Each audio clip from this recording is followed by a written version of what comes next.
The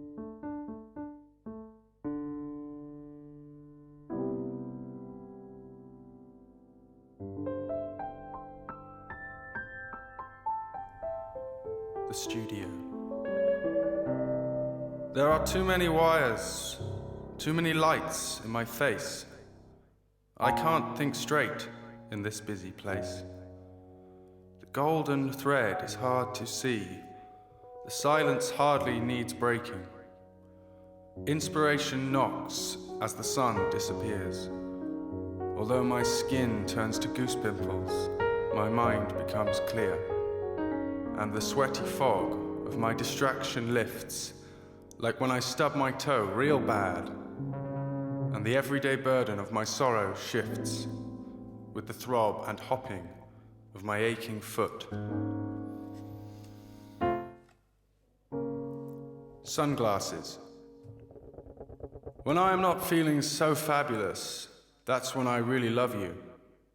I just throw you on, right where you belong, and the world is now at a distance, bearable for the short trot to the local shops, baggy pants, quite ridiculous, suede slippers and white t-shirt.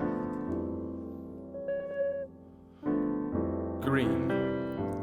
Birds are the birds, trees are the trees, blue is the sky, green are the leaves, the bees are the knees, the fish are the seas, gold is the honey, green is the money. Oyster.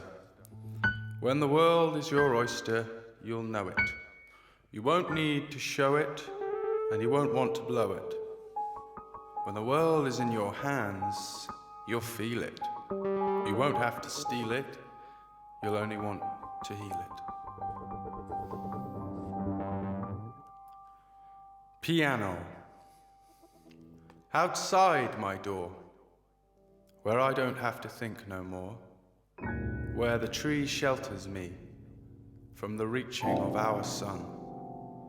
The plains above my head make me wonder where to run, and the cry without alarm, like music sings, the Sunday old Joanna plays, and spills out into the yard through the window, and the bounce of the ball echoes around the walls, and then in through the window to dance with the old piano.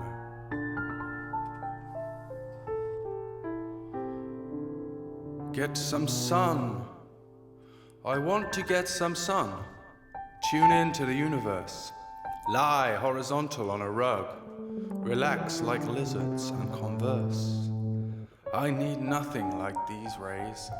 All through the winter I wait for these days, where I can walk in and out without a coat to worry about. The music house.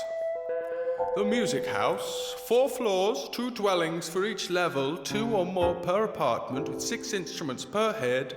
They're playing the drums like octopuses, blowing sax like antelopes, splashing cymbals like rabid monkeys, swinging from the chandeliers like swashbuckling buccaneers.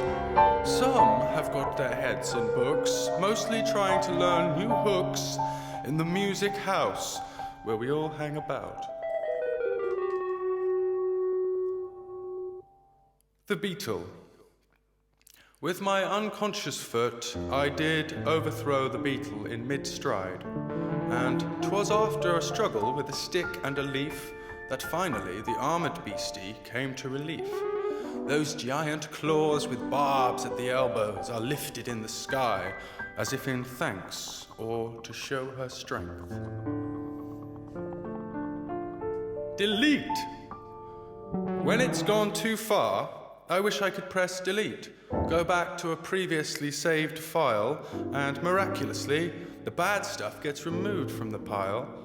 Then I'd stop and think for a while, before rewriting the whole script where everything good perfectly fits. The hope.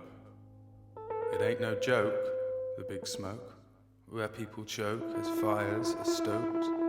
You'd better be more than an average bloke if you've a chance in hell of hope. And you'd better be prepared for all kinds of broke, like an acorn under the boughs of an oak. However, you are free to be whomever you please, without the fear of being labelled ill, at ease. Sweet!